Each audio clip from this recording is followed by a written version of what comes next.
Good afternoon, everyone. My name is Erroll Bostic. I'm a professor in the Price School of Public Policy and the director of the Bedrosian Center for Governance. Our center is a center which is looking at the issues around implementation of policy as opposed to the design of policy. So, a lot of the technical experts here on campus and in the policy space work a lot about designing policy, making sure that the incentives are structured properly so that people will do what we are hoping that they will do. But a lot of times the challenges in policy are not about design, but rather about the implementation side. Can organizations do the things that we want them to do?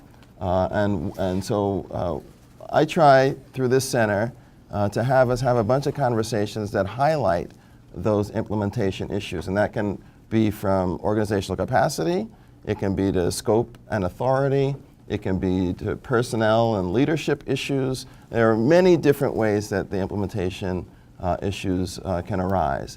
And one thing that's, I think, very important to emphasize, and that the center is trying to emphasize, is that governance issues are relevant for every policy space, right? And so what we are trying to do through our programs is link up our governance perspective with the technical perspectives that exist in the various policy areas. And so we do periodically have joint programs with research centers across campus that have expertise in particular issues. And we really try to talk at the intersection. What are the policy issues from a technical perspective, and then what are the governance challenges that are related. Today is one such partnership. We have the CREATE Center, which is a center that focuses on national security, and as you all know, you all are here, national security is an issue that has become of increasing concern since 2001. And it's one that remains very high in the policy space. We recently had a significant event, the Paris Massacre, which has implications, I think, for how we think about national security, but also how we think about the United States' place in the world. And so we thought, given that and the great attention it's gotten, it was a perfect opportunity for us to bring some of the expertise that we have on campus around issues of national security, around issues of terrorism, to talk about what happened and to talk about what it means for us on a day-to-day and almost minute-to-minute basis. So welcome to a conversation we're going to have. I'm always pleased to have Erroll Southers join us. Erroll is with you're the deputy director? What's your title? It changes. Director of Transition and Research Deployment. The director in transition and research deployment. Exactly. Yeah. I'm not even sure I know what We'll that means. But Erroll is an expert on homegrown terrorism, and as such, I think has some real inside perspectives about what happened in Paris and what we should think could happen here. So Erroll, welcome. It's really good to have you. I'm very pleased to have you join us and be part of our programs. The way this is going to work, so I don't like speeches for my events, so we don't do that. Rather, what we do is we'll have a little conversation for 40 minutes, 45 minutes, and then we'll open it up and have you join us in the conversation.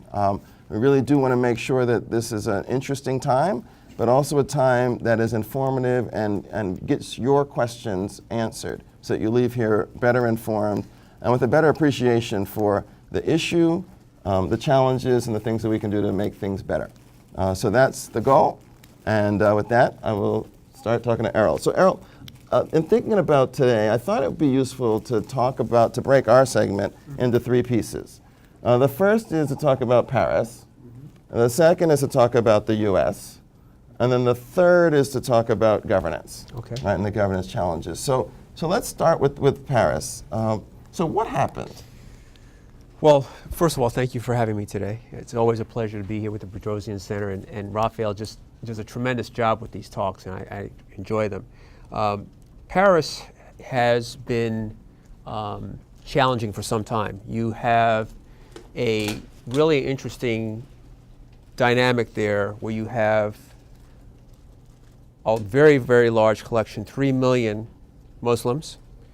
You have the largest population of Jews outside of Israel, and a growing anti-Islamic sentiment and a growing anti-Semitic sentiment.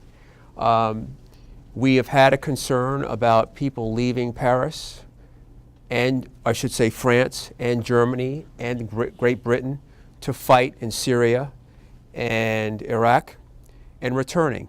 And so what we've seen now, unfortunately, are our expectations and anticipation come true with the fact that foreign fighters born in those countries are becoming radicalized, are traveling, they are returning, and they can go operational.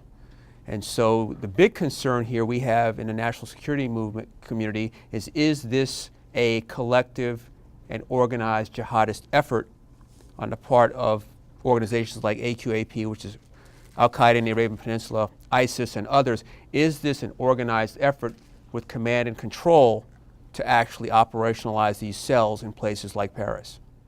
So in the Paris situation, was it operationalized? Do we know really how the links, or whether there were links? That's an interesting question, and some of the things we've been talking about, and I've got some colleagues here, and I've got Michael Rose here, who, as far as intelligence goes, knows far more than I do. But it was interesting that in one of the attacks you had and we've agreed, by the way, Raphael and I have agreed that we are not going to glorify these attackers by using their names. As we spoke earlier, there are a lot of terrorists whose names you know. We don't know the names of the victims, so we're going to start referring to them as attackers. So the attacker that went into the Jewish grocery store claimed to have been directed by AQAP, claimed to have been directed by Anwar al-Awlaki, who you probably all know is an American who became a rock star, if you will, on the internet. A lot of videos, a lot of recruitment. I could go through a whole list of terrorists that you all know, including Abdul Muttalib, the underwear bomber, Nadal Hassan from Fort Hood, Rashana Chowdhury, who stabbed a member of parliament. All these people, while he was alive and now dead, have claimed to be inspired by him. So that one attacker said, I was motivated by him. What's interesting is that AQAP waited until these guys got killed to claim responsibility, which we would have thought as it was unfolding, they would have said, this is ours, and they would have owned it, but they didn't. So to answer your question, we're not really sure. However, it is an incredible opportunity for them to leverage the fact that they can at least give the impression of command and control outside of the region in places like Europe and ultimately, unfortunately, places like the United States. So it's still an open question. We're not sure. They're using this. I would expect Inspire magazine's next issue, in fact, it's already been glorifying these attacks. I would expect that they'll use this for as long as they can. So, so given this, and given that there was a concern about foreign fighters, were you surprised that this happened in Paris? I mean, is it your sense that the Parisians were prepared or unprepared? What's new here that I mean, the response was dramatic, right? Which would suggest that there was a degree of unpreparedness for this possibility. It seems like that's it flies in the face of what you said earlier about the fact that we knew there were foreign fighters and we knew they were coming back. What happened? What's the nature of that disconnect? A couple things. Was I surprised? No. The other problem that you have, and I misquoted myself, actually, is not 3 million Muslims, it's 6 million Muslims in France. The challenge you have, like any intelligence community has, is who are we going to monitor? And so you've got a center, a French Center for Analysis of Terrorism, run by a gentleman named Jean-Charles Brissard. And he says They know of 3,000 to 5,000 radicalized Muslims in France. Without giving away any operational secrets here, and having worked my share of surveillances as an FBI agent, you need a fair amount of people to surveil someone. I know on TV they surveil people with 3 people. But the God's honest truth is, if you're going to surveil someone, you need between 20 and 25 people if you really want to go covert, if you don't want to be discovered, to cover somebody 24/7 on a surveillance team. So if you do the math with 3,000 to 5,000 people and 25 people on a team, they need 125,000 agents to surveil someone. What happens in the intelligence community is we prioritize based on risk as to whether or not these folks will go operational. These brothers, for whatever reason, and I'm not making an excuse for the French authorities, dropped off the top of that list. And when they dropped off the top of the list, what's really frightening to people like me is if they weren't watching these two, who are they watching? So to answer your question, was I surprised? No, but it speaks to volume and capacity of counterterrorism and intelligence efforts that you can devote resources to look at people. And then, as someone mentioned recently, if I say that I agree with Charlie Hebdo's cartoons, do I automatically wind up on a surveillance list? So we've got this balance between freedom and security that we really have to decide how we're going to work this out, who becomes suspect and for how long. Well, I want to get back to the freedom versus security question when we talk about governance, because it does raise issues and tensions for policy moving forward. So I definitely want to get to that, so don't let me forget that. But I wanted to ask, do you think that this is new? Right? And I want to say it in that sense, people go rogue all the time, right? I mean, we hear stories of, before it was you should go postal, right? That the notion that you can have the lone gunman run off and go into a softer place, right? Not to a military establishment and start shooting is, I mean, that's not new. No. So what do you do about that? People going rogue and going postal and that kind of thing, or in our world becoming radicalized. The first challenge we have is that we've come up with this westernized notion that we can profile all of the pre-indicators for this to happen. And that's our first mistake. And I've got 2 other experts here, and Heather Rosoff and Richard John, who look at adaptive adversaries and look at psychology and look at behaviors. And the unfortunate thing is we found out is that there is no profile. The other thing that we know is that they are typically recruited and radicalized. Recruiters are very sophisticated. It's a very complex pathway, and they will tailor the recruitment effort to the person that they're targeting. And so, for example, unfortunately, we've come up with this notion that these attackers are poor, despondent, homeless, ignorant young men, and we've seen demographics diametrically opposed to each other in terms of them being recruited and radicalized, enhanced by things like the internet and online sermons and online magazines, which makes it an incredible challenge for us. So are we surprised by it? To be honest with you, we're probably surprised it's not happening more often. And I can only attribute that to the fact that this is a fringe group of people, some self-starters. It's not as controlled and organized as we may think. And the last thing I'm going to say is I got to believe that the national security efforts, both here and abroad, are having some effect, or else I think these would be happening more often. And so do you think, I'll ask 2 questions. The first is, do you think that the terrorist organizational, the increase in the terrorist organizational capacity, you've got ISIS, they now have control of an economy, right, and can siphon resources in a particularly significant way. Does that then translate into their being better able to have formal structures for these sorts of things? It not only translates into them being better able to have formal structures, it translates into a narrative and a message that resonates because it's real. Al-Qaeda Central, under bin Laden, always said, we want a state. we want to acquire territory. They never did it. ISIS, on the other hand, is acquiring territory, controls resources, has an incredibly sophisticated and complex media arm called Al-Hayat.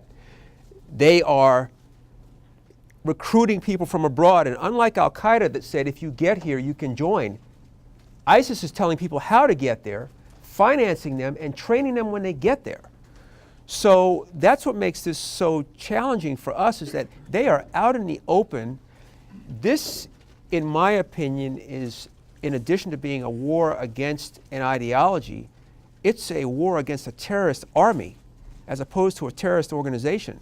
They are very organized, very sophisticated, and they are built for sustainability. We've already found out that if we take out a leader in a drone strike this afternoon, tomorrow morning he's replaced and not missed. So that's very frightening for us in terms of their ability to adapt, their resilience, and their level of resources to devote to the things that they want to achieve. Right. So the second question I wanted to ask was sort of generalizing Paris and the terrorist attack there to some of the other terrorist attacks we've seen. So we had an Australian case not long ago where sort of an ISIS flag was part of that. And then we just had a case right after the Paris massacres about in Belgium. Can you draw a link across all of those? Do they have threads of similarities, or are they really distinct things that we're going to learn different things from? I think they have threads of similarity. I think that they are the flavor of the day. I think they're attractive. There was a time when ISIS wasn't present that people would swear allegiance to Al-Qaeda. I mean, understand that ISIS is an offshoot of an individual named Abu Musab al-Zarqawi, who was in Al-Qaeda, who, when he was working under bin Laden and Ayman al-Zawahiri, he went rogue and he started killing lots of Muslims. He bombed 3 hotels in Amman, Jordan. The long story short, he had been imprisoned in Jordan, tortured in Jordan, and decided, I'm going to go back there. Blew up 3 hotels, at least one had a wedding in there. He was admonished by Ayman al-Zawahiri, stop the beheading videos, stop hitting Muslims, it's alienating our base, and wouldn't stop. And lo and behold, we found him. I kind of have my own suspicions about how he popped up on the grid, and we took him out with a drone strike.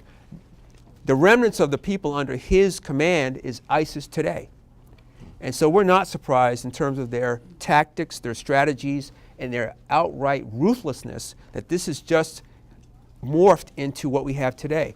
I think there are threads between those attacks, and I think that in a lot of cases, these are opportunists that understand if they swear allegiance to ISIS, they may be able to benefit from resources, training, logistics, communications, and all the things that they would have wanted from bin Laden but may not have gotten, they can now get and enhance and build their operations. So now I want to turn to the U.S. Okay. So what are the implications? I mean, if you had to say sort of a large picture, what are the implications for national security and how we live here? Okay. Well, one thing I want to say is we meaning the United States, are engaged in a national initiative out of the administration, out of the Obama administration and the Department of Homeland Security, called CVE. It's Countering Violent Extremism. The pilot cities, interestingly enough, are Los Angeles, Boston, and Minneapolis. I'm working on a recruitment and radicalization study in Minneapolis, along with Dr. Rosoff and some others. And we are looking at what that means for us. Unfortunately, Minneapolis has seen a dozen young men about 5 or 6 years ago leave Minneapolis. Minneapolis, by the way, has the largest Somali community outside of the country of Somalia. They left here, they went to Somalia, they fought there, some martyred themselves and died there. So we're very concerned about that dynamic. We're trying to find out what are the factors that would lead someone here to join a terrorist organization. How do they get recruited and radicalized? What would cause them to leave and train? And then more importantly, will they come back? To our chagrin, we found out that men are still leaving. Women are still leaving. I just came back from Minneapolis yesterday, this week. I've met with families who the typical pattern is they wind up missing, and then 2 to 3 days later, they get a text from their son or daughter that they're in Syria with proof of life that they're there. and I met with at least one family that's happened to. So just for those parents in the room, understand what that means, that, you know, we have to deal with they would want to believe that their teenager has run away, as some teenagers do, and after 2 days of pouting and whatever they have to do, they come home. In this case now, I'm talking to parents that when their teenagers aren't home, they're wondering if they're even on this continent. And of course, when they get over there, it's a different world with regards to what's going on, how they're being treated, whether or not they can leave, and whether or not they come back here alive. So we are concerned about that. There's been some discussion. Senator Feinstein, about a week and a half ago, talked about the Visa Waiver Act. It is one of the things that I'm concerned about. I don't know that we can live in a world anymore where if you're from a country in Europe that you can just, with a passport, come over here. We're going to start looking at things differently. We're going to have to, even though those are our partners. So I can tell you that people have left here to fight. I think we'd be naive to think that they haven't returned. And our biggest concern is that they might go operational, and we're trying to make sure that that doesn't happen. Now, you're an expert in, let me say two other things. So when we thought about terrorists in the homeland initially, it was always the idea that it would be someone who's from some other country who's going to come here with some materials or acquire materials once they're here and not be of us. Mm-hmm. Right, and you know, you could think, you know, I'd almost call it like the tourist terrorist. Mm-hmm. Right? They're on some travel and they pick up some guns and do things. That's one model. A second model is sort of an immigrant who has linkages to the places where there is radical ideology. Right. And they have connections that lead them to be radicalized. But there's actually a third, which is what you're talking about, which are people who don't necessarily have initial linkages, like personal linkages, that discover those connections and then become radicalized. Right. Do you think about them in different buckets in terms of the probabilities of them causing troubles, or is this, you know, they're all equally troubling and we need to be covering all of this?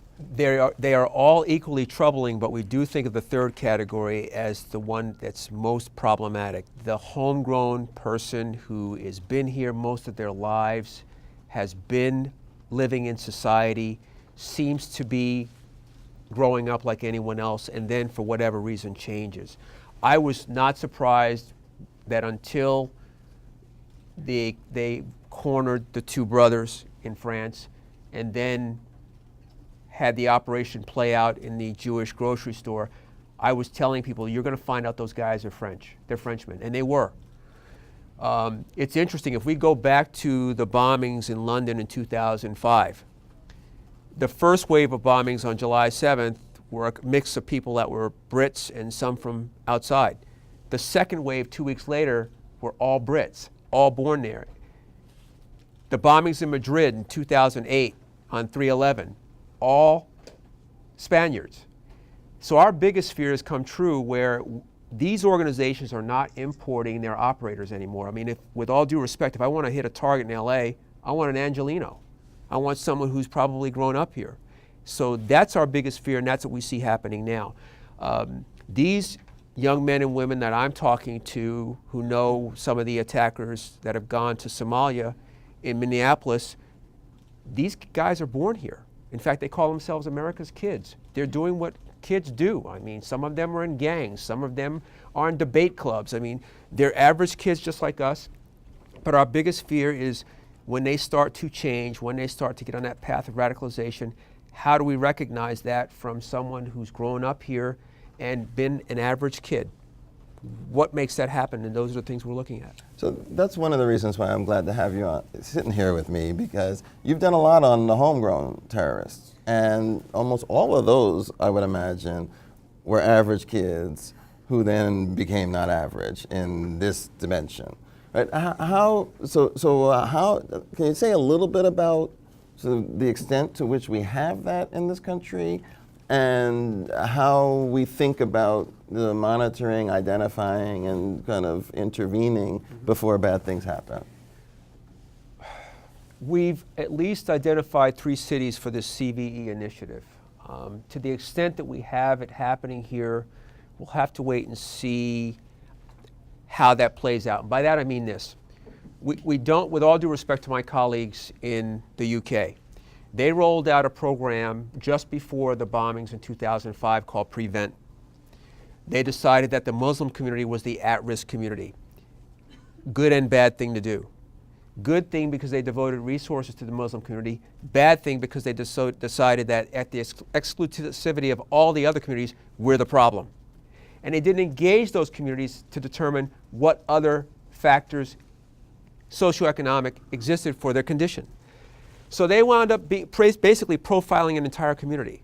We don't want to do that here. We don't want to decide, for example, that the Minneapolis community is the problem community. What happened in Great Britain, and I went to Brixton Mosque, and if you don't know anything about Brixton, that's the same mosque where Richard Reed, the shoe bomber, was, and Zacarias Moussaoui, who we thought was the 20th attacker for 9/11, was. And I spoke to the imams there, and they said, they've decided we're a problem, A, and they funded programs here, in some cases programs that, they, unbeknownst to them, are actually supporting some of the terrorist organizations here. And they haven't focused on some of the other extremist organizations in London that are actually victimizing us. And so that's one of the things we want to be careful about in terms of the extent of what we have here. We are really trying to, in the 3 cities we've talked about, become an equal partner with the people in the community and determine what's happening, if it's still happening, and what can we do about it.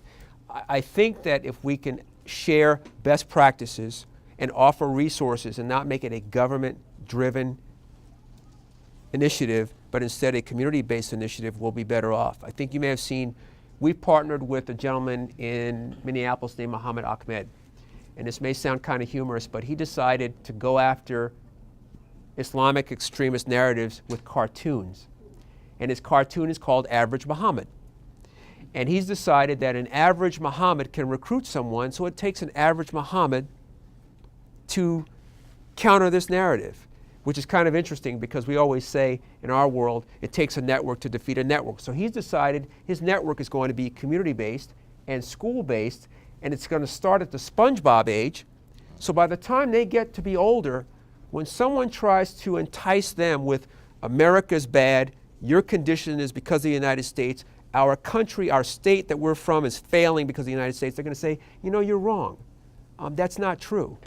And so those are the kinds of things we're hoping to do in partnership with some of these communities to determine what's going on, but not make them a profiled community, as in what we're hoping not to see is this backlash against what happened in Paris, where they assume that every Muslim is a carrier of this extremist narrative and they wind up becoming victims of other groups. Well, I do think in Paris, the isolation of the Muslim community contributed a lot to the disaffection.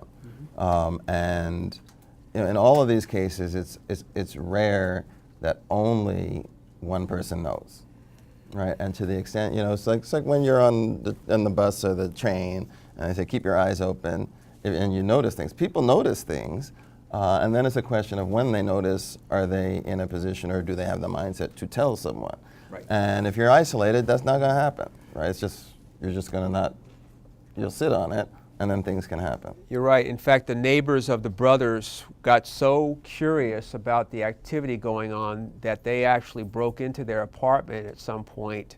I'm not quite sure if they were landlords or not, and discovered a lot of quote-unquote stuff. And my understanding, and again, it's all third hand, they were threatened by at least one of the brothers that if you say anything, you'll never say anything else, and so they didn't. I'm glad you said that because, you know, everybody assumes that certain things happen in the mosque. There's some interesting parallels on a couple of occasions. One of those brothers had a run-in with someone at the mosque and basically got ejected. Tamerlan Tsarnaev, one of the brothers in Boston, challenged the imam at the mosque when he decided that he was going to celebrate Martin Luther King Day. Tsarnaev decided Martin Luther King was an infidel and how dare you bring his name up in the mosque. He got ejected from the mosque. Adam Gadon from Orange County, who's a spokesperson for Al-Qaeda and has been at the top of the FBI's most wanted list for the better part of a decade now, had a fight in Orange County in the parking lot and got ejected from the mosque. I'm saying this because, as you say, it's rare that someone doesn't know. And so if we marginalize and alienate the people in the mosque and these kinds of things happen, then we won't know they've happened until after they do something, as in these 3 cases, when they could have said, you know, we've got a problem here. We just ejected this guy from the mosque and maybe he's somebody you should take a look at. Therein lies the partnership we need to have. And so that's why it's really important, again, to, as we try to figure these things out, we can't marginalize and alienate the community that we need to work with. I always say this, terrorism is all local. And with all due respect to the national security community, the intelligence community, and the agencies involved, it starts local. These guys have families, they live in communities, in some cases they have colleagues. When Tamerlan Tsarnaev was out there, one of the things he mentioned is, I have no friends. That was by design. He intentionally decided to try to stay off the grid. So I think, again, as we talk to families and friends, and you know, an interesting parallel, you're seeing less school shootings today, K through 12, because there's a phenomenon called leakage. It's rare that a young man or woman goes into a school and to shoot someone without telling someone else. It's rare that you can sit, acquire resources, plan, plot, surveil by yourself and have no one else notice it.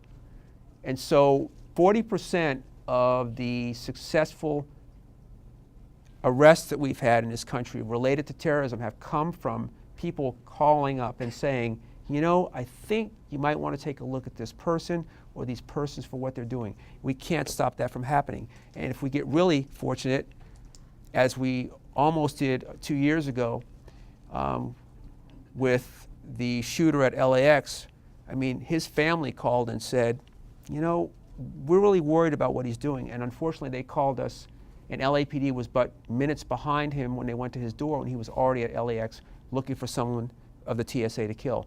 They have families, they have friends, people know and see things, and we've got to get people to cooperate and share that information. So that's a nice little segue to our discussion of governance and practices. Like, what are the things that we should do? How do we address this from a institutional and societal level? So you've talked about some of the steps that have been taken, the CVE program. You talked about some of the foreign fighter concerns that we've had. Do we need to change? I think two ways. From a governmental perspective, right, at the federal, the state, and the local level. Do we need to change what we're doing? Are there different approaches we should be taking in this regard? I would suggest that the only change that we make is that our policy needs to be influenced by the people who can affect the change the most, and that's the community. I just think that too often it's still top down because that's in our DNA here.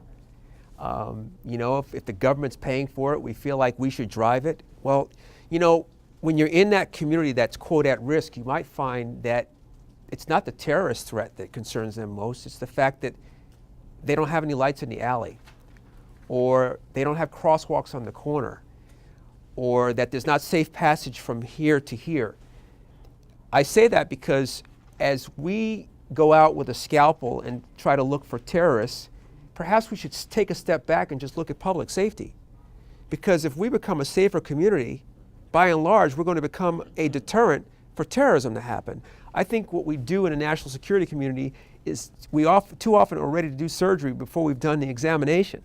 And we need to get a better idea of what the landscape looks like and partner with people. And on the other hand, and the other thing I want to share, and it's just from personal experience over the last month, we make promises we don't keep. As I said, I just came back from my second trip to Minneapolis, and I have been very fortunate to have met what I call tipping point connectors in the community. And I've been talking to young men and women. I've been talking to people that have been there for some time, that were born in Somalia and Kenya and Ethiopia. And I mean, I'm honored to say that a gang officer in Minneapolis Police Department said to me 2 months ago, she said, "You learn more in 2 days than I've learned in 2 years." And it's because I had people walk me into the community after spending, when I go there, I eat with them, I drive with them, I go to soccer practice, I go to the school. I am totally immersed in that community. So, Are you dressed like this when you do that? no. All right. And so it's funny you should say that, because I mentioned that I'm really out of character, and I see people laughing at me, especially my students. I'm always in a tie. Always. A suit usually. Yes, and so when I'm in Minneapolis, I look like I just came out of, I look like I'm on SEAL Team 6 usually, and I'm in khakis and boots and a turtleneck and a coat, and I really don't look like myself. And maybe that's why they're talking to me, but I'm saying all that to say, nothing moved me more than going back a couple days ago and having some soccer players say to me, you know what? We are going to make sure we help you get whatever you need, because everybody promises us and nobody comes back here. They said everybody comes in here and does their research, writes their report. We never see the report. We never understand what's going to happen later. They use us as an experiment and nobody comes back. He said, the fact that you came back to watch our soccer practice, and we have people in this community who live here and have never come to see our soccer practice, they said, we can't tell you how thankful we are. You would have thought I had given them a check to buy all of them new uniforms. And I was so moved by that. There's a sense of hopelessness that some of these young people share that is beyond belief. And they've told me, and I'll pick on the soccer players for a moment, they say, and they call me Dr. Erroll, they go, Dr. Erroll, if we weren't here, we'd be down there. And I went with my partner to another place where we have been told there are some recruiters. And we were walking around that afternoon, and we looked at each other and said, you know, if we didn't know where we were, we would think we were in Mogadishu. And in fact, it's called Little Mogadishu. There's plenty of opportunity for young people who want to go down there and be swayed another way. So to answer your question in a very long-winded way, I just think we have to be better about letting the community set the agenda, set the milestones for success, and help them decide how this can be sustainable. It sounds like you're talking about devolution of decision making. Okay. You're talking about a lot of things that are more generic to how higher levels of government interact with lower levels of government. And that there's a tendency to tell the lower levels what we're going to do, a tendency to treat the lower levels as if they are employees or are uninformed or lack knowledge or skill.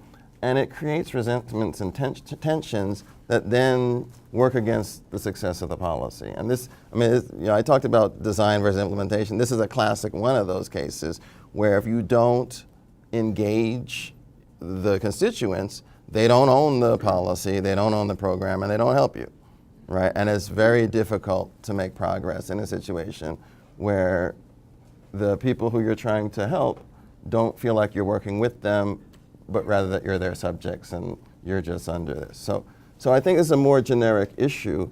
And then the other thing, which I think is important for what you're talking about, is the notion that sometimes the feds don't have all the ideas, right? And good ideas can come from a lot of different places. And if you don't ask, you may be overlooking some things that are pretty insightful that can help get to success. And I guess I got one more thing to say, which is the swoop-in effect, right? So the federal government, senator, the so-and-so, they come in, they do their press conference, and then they're off to the next thing, never to see the neighborhood again. That happens a lot. But that also happens from college campuses as well, right? Many communities, many organizations complain. The researchers, you come in, you give us your survey, you walk with us for 3 days, and then you're gone, never to be seen again. You get your tenure, you get your whatever, and we live in the same conditions, never being informed by your work, right? So I think this idea about how experts and resources engage with communities is a big part of the challenge that we have here, because so much of the information that we need really resides locally. You can't get it in any other way. So okay, that's government. Citizens, like what should we be doing as citizens in thinking about the issue of national security or Homeland terrorism? I think that we should be doing what we're doing today, is educating ourselves, becoming more aware of what the threats are and that they're here. You spoke earlier about us always thinking that the threat was external, and I call it otherism. You know, we live in America in this concept of otherism. You know, I mean, even the Tsarnaev brothers in Boston, the early images of them that were painted, they had darker skin, they had very profound Middle Eastern features, and if you've all seen them, you see what they look like. The younger one, Dzhokhar, was basically a college kid. I mean, he looked like any other college kid. And we rest in comfort that it's somebody other than us. Well, and I always say, you know, until we're ready to hold up that mirror to America and understand that a homegrown violent extremist can look like anybody in that mirror, we're not going to be there yet. We also have to get away from a 911 mentality. We always believe the cavalry is going to ride in America. You know, Congressman Thompson's a good friend of mine from Mississippi. He's the ranking member in the Homeland Security Committee on Congress, and he came here once and said, you know, if you put a bag down in Israel, within 5 minutes, somebody's going to tell the authorities the bag is there. You put a bag down in the United States, within 5 minutes, it's going to get stolen. And he's right. You know, we don't take ownership for our own safety here. I mean, I hope we never get to the level where we, say in Israel, where the average 5-year-old can put a gas mask on, but we always feel like somebody's going to take care of us. They have a really interesting saying in Sydney, Australia, and you see it all over when you go to Sydney: let's take care of each other. I always revel in 15 days every 4 years that happens in the world when we all agree we're Americans, and that's during the Olympics. If we could just expand that to the rest of the time, we'd be fine. We all agree we're Americans. We all agree we love this country. To a certain extent, we might even all agree we can take care of each other. But we don't do that all the time. And so as long as we believe this threat is external, we're going to have a problem. Two other things. The top, I know we're talking about Islamic extremism today, and obviously, for obvious reasons, but in a recent study done by law enforcement, their three biggest concerns are Islamic extremists, sovereign citizens, and that's basically a movement that doesn't believe they have to pay taxes, they're anti-government, and military militias. More police officers in this country are killed by sovereign citizens than anybody else, than Islamic extremists. There's a global movement now to attack police officers, and it's happening around the world. To me, that is very troubling. Having been a former police officer, to me, it's a very different threat that will take on a uniformed police officer. You know, we're all forgetting, unfortunately, in the Paris attacks, that they attacked and killed that female officer out directing traffic that had nothing to do with them, and then said later on she was part of the plan. Anybody that's a uniformed police officer, we're going to go after. The hatchet attacks that we've had here in the United States, and the attacks we've had in Canada. So, and in Britain. Exactly. So to answer your question, I think it's one of education and awareness. It's not one of fear. I think we need to reverse the fear factor, you know, and I'm going to be very aggressive about this. I think that people that are here and belong to those organizations should be afraid that they're trying to communicate, that they're trying to plan, that they're trying to surveil, that they're looking at targets. They should be afraid that they have a community that's looking at them and that they're not going to get away with it. So until we can adopt that kind of mentality and fabric in this country of taking care of each other, they're going to exploit the fact that we don't know our next door neighbor, that we don't communicate, that we're not educated and aware, and they'll use that, and that'll be a vulnerability that this country's going to share until we do better. So I have one more question, and then I'll open it up to the floor so we can bring you into the conversation. You talked about the internet before, and in the policy space, you know, one thing I've always been wondering is why do we let that stuff go, right? Why are we so passively, seemingly passively, I'm not a security expert, but it seems passive to me in letting these messages propagate? Like, can't we just track these things down? Or what's going on with that? We can, and it's interesting. I serve on the Bipartisan Policy Center in DC, and we wrote an online radicalization report, and we pushed the envelope on the capacity to monitor this communication.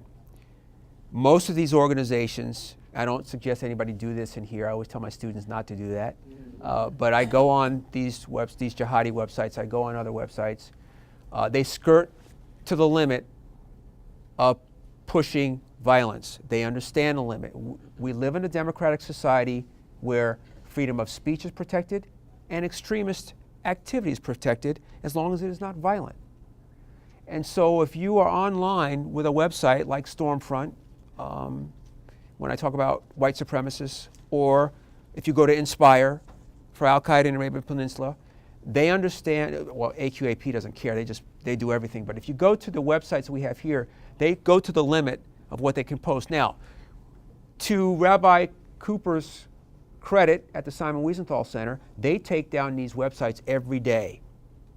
And unfortunately, he'll tell me, Erroll, for every one we take down, 3 to 5 more pop up. There's an interesting parallel here, and I'll bring it up now. In the anti-United States government, anti-Semitic stream it's so closely woven together that it's frightening.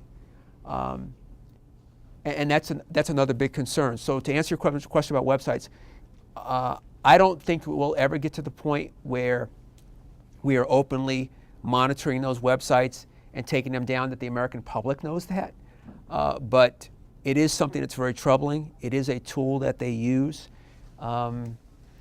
And we know that it's effective. The fact that Anwar al-Awlaki is still being invoked now 2 to 3 years or more after we've killed him is very troubling. The fact that they're invoking things that he said more than bin Laden is very troubling to us. And so it does work. So it's a tool. One of the things I mentioned the other day when I was talking about Minneapolis for recruitment is this cool factor. And what I found out so far in my research, these YouTube Rambo type videos that they use to recruit are scary. And we see young men with AK-47s talk about how much fun they're having. And these are bad boys that would normally join gangs. Well, now they decide they're going to join the fight over in Syria or Iraq and Somalia. And so it's really troubling. And I don't know, again, living in a democratic society where we have civil liberties and privacy to deal with, don't know how we're going to do that. Well, I think we should just shut them down. So that's my view. Let's open it up for questions right here in the front. My name is Bedrosian, and I have 2 questions. First one is that with all the intelligence that our country has in foreign affairs, how was it that we really underestimated the genesis of ISIS? And number 2, why is it that our president is reluctant in referring to Islamic extremism? In all his speeches, including the most recent one, and he has never addressed the terrorism problem as an Islamic extremism, which you've characterized it so well. Thank you. So to the first question in terms of our intelligence capacity, I'm no genius. I think I share the sentiments of many of my colleagues that we anticipated ISIS to be close to where it is today. This is not a surprise. Why it may have been underestimated by others, I really can't answer that. When we left Iraq, let's face it, there was no Al-Qaeda in Iraq till we went there. And so that's something we need to remember. So why it was underestimated, I don't know. As to the administration's description of or not using Islamic extremists, I can't say why they don't do it. I characterize it that way. There are Islamic extremists, there are Christian extremists, I know of Jewish extremists, and all 3 have been violent. Right now, the Islamic extremists are taking up all the oxygen in the room. I come from a law enforcement background. I work gangs. We used to say something, if it quacks like a duck and looks like a duck, it's a duck. So I call them Islamic extremists. I'm sure, I've already been in Inspire magazine as one of the people they don't like, so I'm not worried about that anymore. So I call it the way I see it. I think I have evidence-based information as a adjunct professor here and a director of a center to back that up. And I welcome the debate for people who don't like to use that term, and we can actually respectfully disagree. And I would say this question has been raised in many circles, and I'm not going to speak for the administration, but one concern might be that it could be naming all of Islam. Exactly.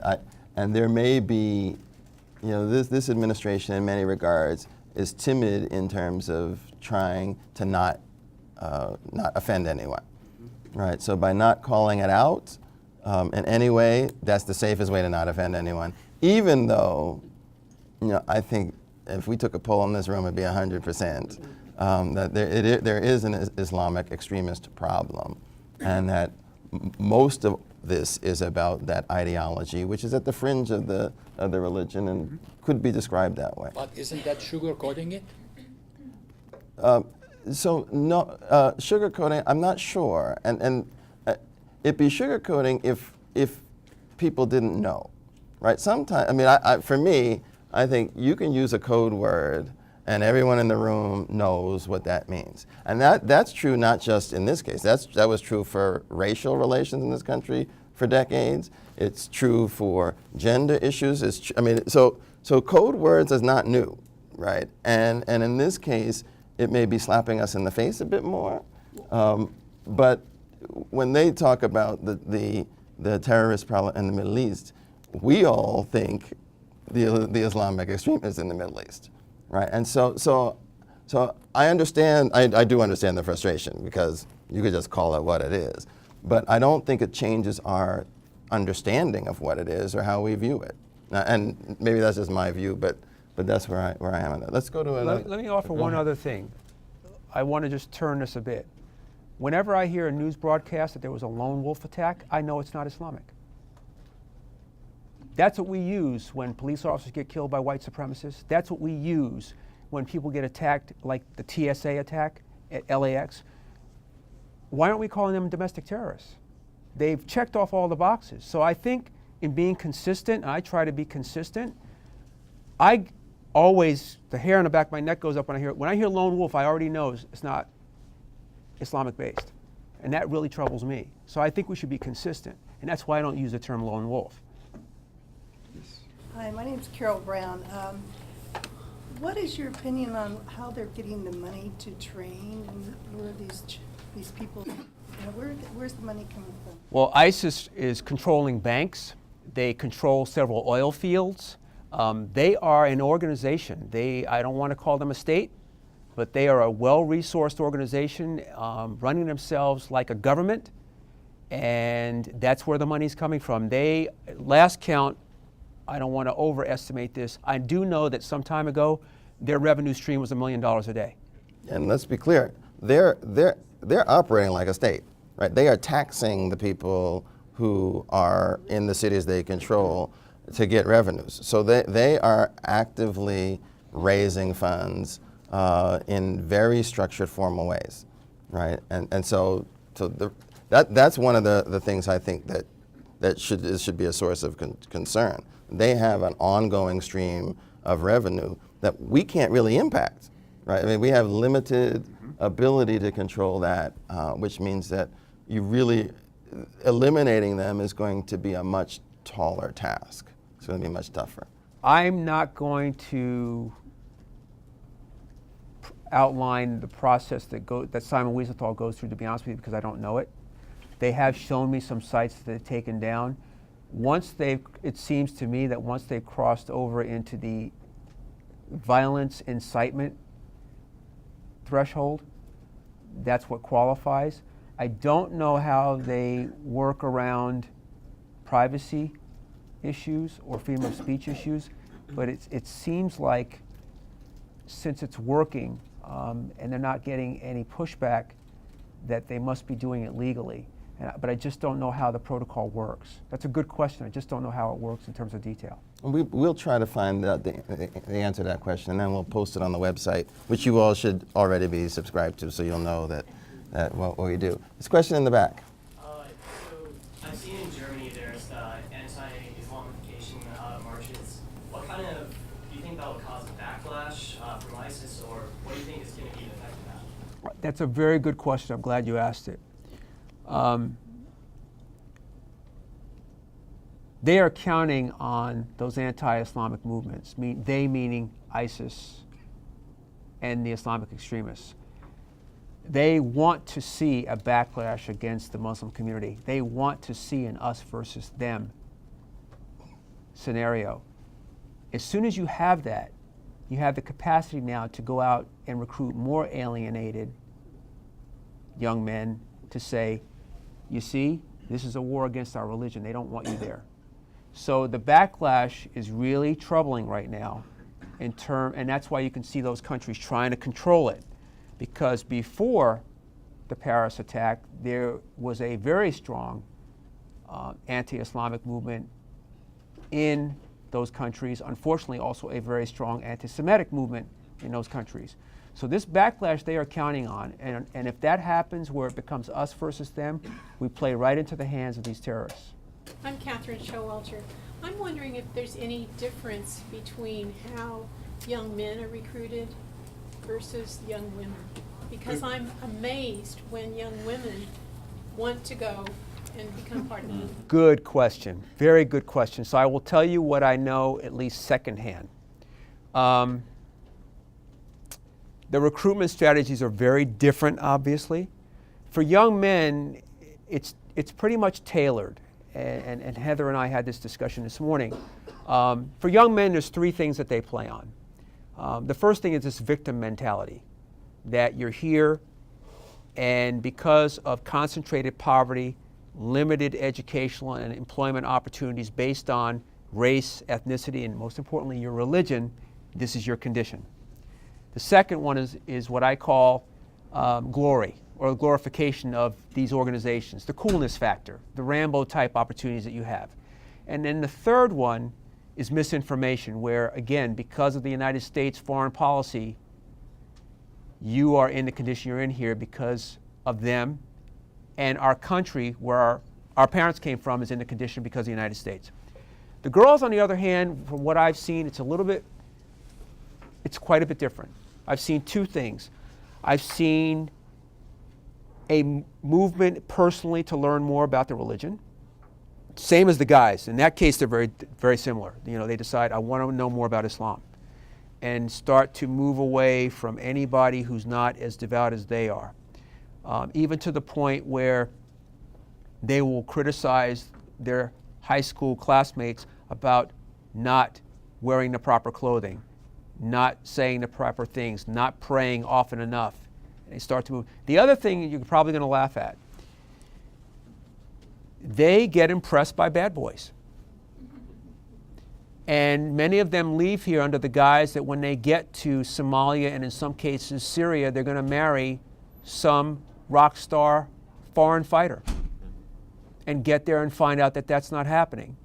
In a couple instances where I've talked to people, it's been a quote-unquote boyfriend type that's decided to help move them along this path of radicalization. So what can I say? For the same reason that, I will say this though, they understand their place, if you will, when they get in these organizations. So the women that are going to join ISIS, they are now performing public safety and policing duties in those cities that ISIS is controlling. They are not fighting on the front line. The men are fighting, and that's the role that they have. And they're enjoying that. They're actually going out through the streets, making sure that people are dressed properly, paying taxes, doing the things they have to do. But the process of recruiting the two of them is very different. And then, of course, as I mentioned earlier, it's unfortunate that there is no one demographic, from poor to middle class to educated to dropping out of school, that they can't recruit with the right message if they spend enough time with them. They fill the void. They fill the void for the parent, they fill the void for the family, they fill the void for the community, and they prey on that. And they stay with them long enough and eventually move them along the process where they agree that I can atone for my sins by really embracing this to the extreme. And sometimes the extreme is martyring myself for my family and the generation after them. So listening to you, it sounds, I think of these recruiters as predators that are probing, always trying to find the weak point that they can get in and then have their way. Yeah, and yes, that's true. And it should be an alarm to all of us, because everyone has a weak point. And it's just a question of whether people have enough time to find it in that isolation. So again, I think that's part of us as a community, being there for other people and trying to provide extra support to make sure that they don't succeed. You had a question. I just want to go back. My name is Kathleen Creighton. I just want to go back to the revenue stream question that somebody asked. And just how do you go about, how does ISIS go about, not you, how does ISIS go about controlling a bank and taking over an oil field? I mean, I'm just... Honestly, yeah.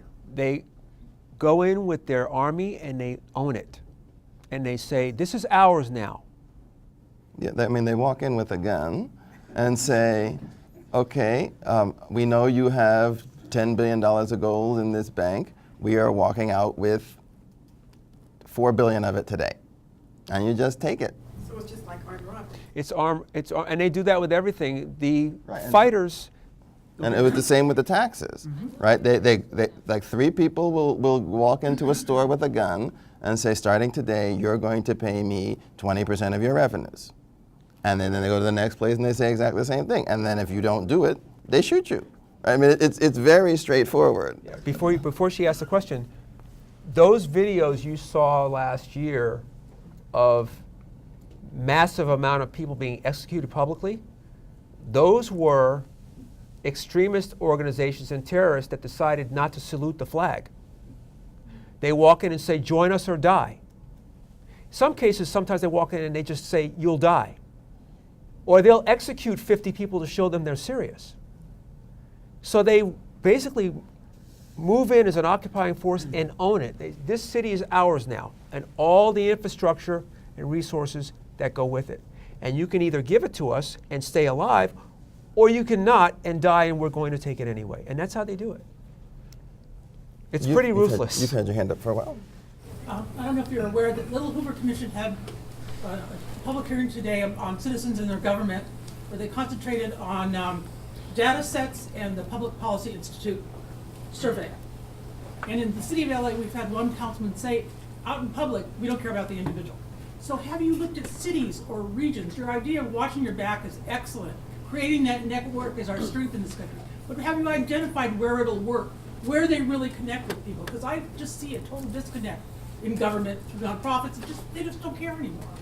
Locally, I'm talking about. So this is in progress. I'm going to applaud City Heights San Diego, which was taken on by the gentleman who named our school. Decades ago, City Heights San Diego had a gang problem that was so bad that they put a banner across the main street that said, help us please. It has become a model of a community-based, education-based effort of embracing it. By the way, there are more immigrants. They believe that they have more religions in City Heights than any other city in the United States. At last count, it was 50. And they are working with public safety and government agencies as equal partners to better their condition. I've tried to learn from that, and that is something that we're trying to see in my case of working on the Minneapolis project. Is that something that we can transfer in a way of knowledge and application to practice as to how well it will work? Very good point that you make. But I want to be careful. We can't there's no template for this. And demographics are different. So what works in a largely diverse community like City Heights may not work in a more homogeneous area like Minneapolis. And so we're learning as we go along. We understand this will change, and hopefully we'll be able to share some of these best practices with not just this school, but with the country as we face these challenges in the future. We have in this world many extremists and extreme views, and it seems as long as those don't become violent, then they may or may not be a problem. What are the indicators, or what are the processes which is likely to turn someone from an extremist into a violent extremist? Is there evidence on that? Is there research on that? I don't know that there's evidence on that. I will say the same thing that Raphael said earlier. Violent extremists are the fringe. So you may have an extremist organization. Not everybody's a violent extremist. It's no different than urban gangs. Only a couple of guys are doing drive-bys. There's thousands of guys in the gang. So who goes over the edge to become the violent extremist? Who goes over the edge to prove that he's more loyal and dedicated to the cause? I don't know if that person self-selects or if they decide for that person. That's a very good question. I just don't know, but it's a fringe element you're talking about. And by the way, that goes across ideologies. This is not unique to Islam. In every organization, I mean, with all due respect, Timothy McVeigh was fringe. Lots of people belong to organizations and movements, but not everybody's going to. This is a topic that's come up on a particular media outlet and with Governor Jindal about the no-go zones.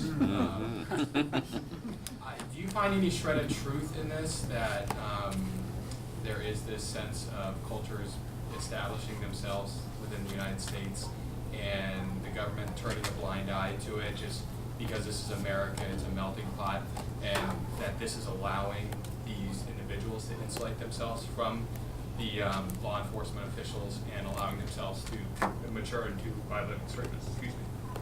Good question. In the United States, I'm going to say unequivocally no. I don't know of any law enforcement agency in this country that won't go somewhere at the local level. That's my personal experience.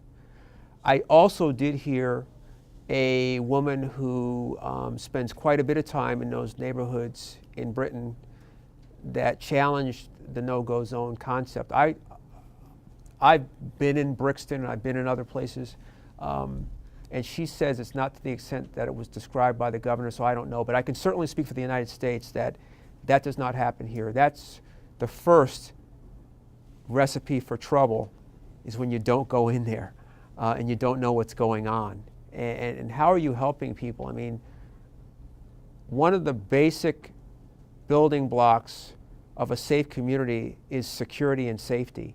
And if they don't have that, nothing else happens.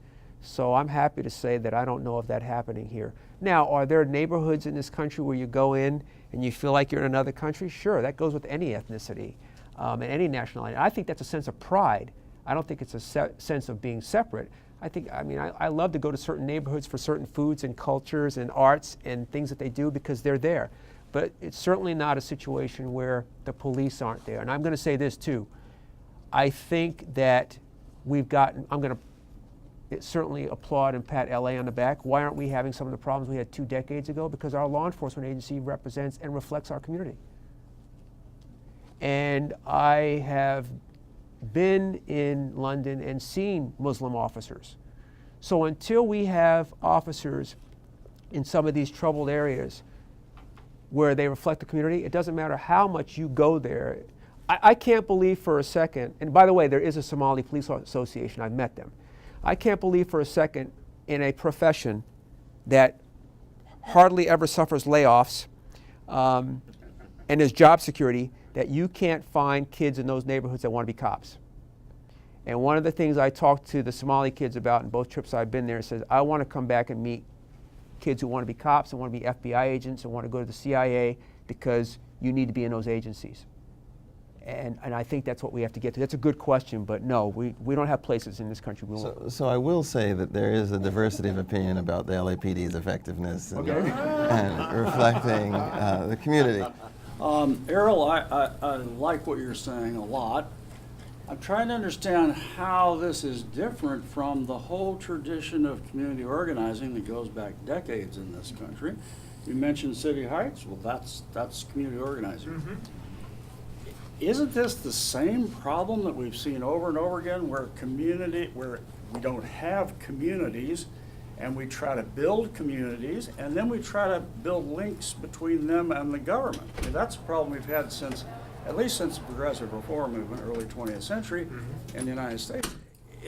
Or is what you're talking about anything different from that? And if so, what is the intelligence community, the security community, looking to that tradition for how to do it? I agree. You're absolutely right. I'm certainly going to agree with my ethics professor from my graduate school days. I agree. I think what makes this different, Terry, is that I'll just speak from personal experience. I leave Somalia, I go to Kenya to a refugee camp. I go to another city in the United States and I wind up in Minneapolis because that's where the majority of my countrymen are. And then I'm cut off from everything else. There are no linkages. So the first thing I'm going to try and do is get a job. And I'm just worried about trying to survive. And I don't know that shutting off the link, basically what, and I'm going to say this on camera or not, it's almost like moving to another refugee camp. Now we're trying to build those linkages so it's not that kind of state of affairs again, and I think that's the difference. I think that other immigrant groups have come here over this decades and centuries, and those linkages were being built as a community was being built. They've come here now in their own community, and it's almost like being isolated. And the only people they trust are each other. They're coming from war-torn communities where the police would knock down a door and execute family members. And so they're not going to be as forthcoming, they're not going to be as open, they're not going to say, I want to work with you out of nothing else, fear. I think that's the difference, is where they've come from, what they've gone through to be here, and their sense of trying to survive in a safe way without putting themselves in harm's way, but then also making available use of the resources. And that will have to be the last word for today. Thank you, sir. I thought this was really interesting. I don't know about you. Can you join me in thanking Dr. Erroll Southers?